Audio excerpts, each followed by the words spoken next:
commence à arriver au point de fusion.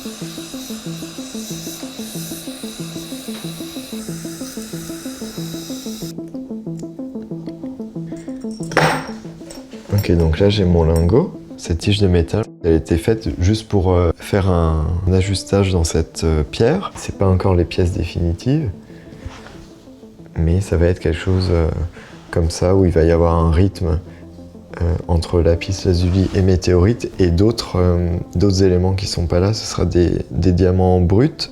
Dans ma démarche, j'aime beaucoup utiliser des matières qui sont pas issues du bijou traditionnel, comme la brique ou l'acier.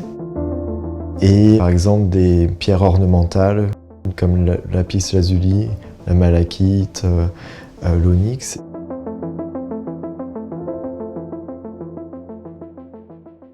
En ce moment, je suis en train de créer une composition de disques en laiton qui va être une installation murale. Pour moi, le dessin est une base hyper importante qui va évoluer en travaillant la matière. Sur ces disques en laiton, il y a des techniques de mise en forme. Je viens faire fondre en surface le métal pour lui donner une texture plus mouvante.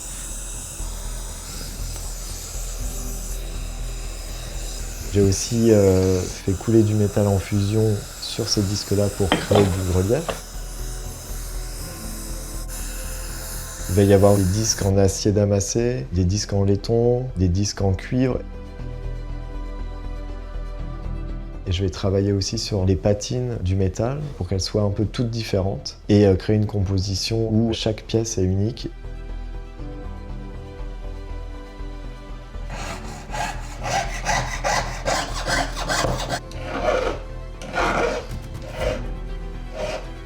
J'ai embouti des éléments pour donner en fait du volume.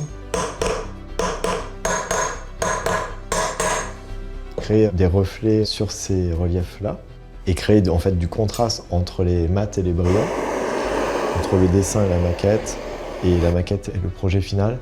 Il y a des évolutions. Finalement, c'est la synthèse de toutes mes recherches que j'ai pu faire sur mes échantillons. Il y a beaucoup de sources d'inspiration. Par exemple, il y a un artiste que j'ai rencontré, Kunihiko Moriguchi, maître dans le Ryuzen, c'est la peinture sur kimono. Il m'a beaucoup sensibilisé à retranscrire son travail sur un autre support.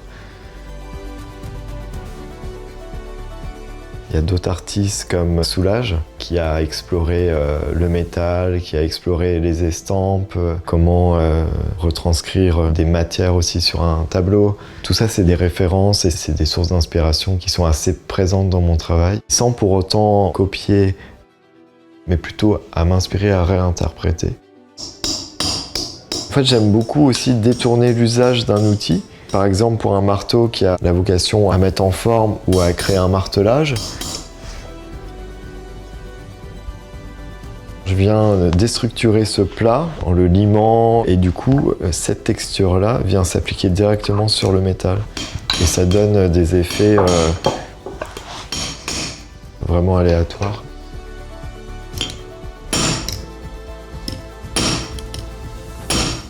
Donc, le rendu est complètement différent.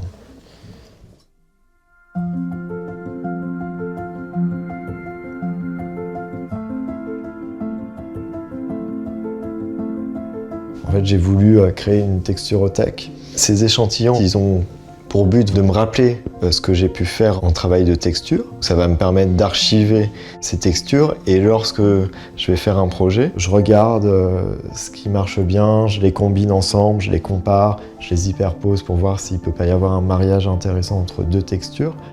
Le travail de sur-mesure, il faut mettre un peu son ego de côté et vraiment apprendre à écouter la personne.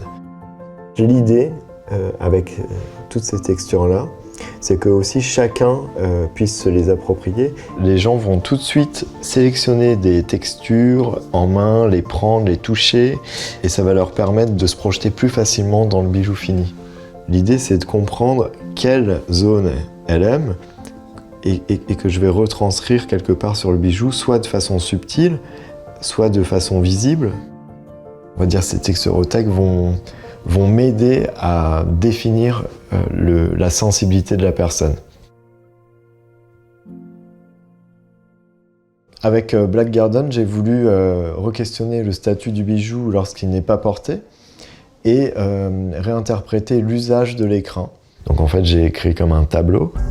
J'ai utilisé des techniques qui ne sont pas issues de la joaillerie, que j'ai croisées avec des techniques comme la forge et l'orfèvrerie. Et j'ai détourné des matières comme l'acier damassé que j'ai voulu réinterpréter dans cette pièce et leur donner une autre place, une autre vision un peu plus poétique.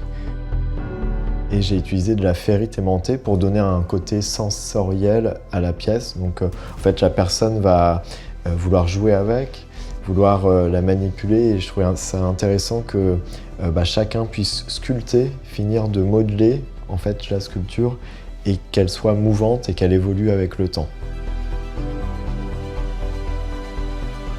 C'est vraiment quelque chose qui m'anime parce que ça questionne des points assez importants dans mon métier, les matières, la façon de voir le bijou autrement, revenir à une fonction première du bijou qui est plus réactivateur de souvenirs, un peu magique, et proposer finalement tout un univers autour du bijou. Pas seulement être focalisé sur la conception d'un bijou, mais de son univers entier.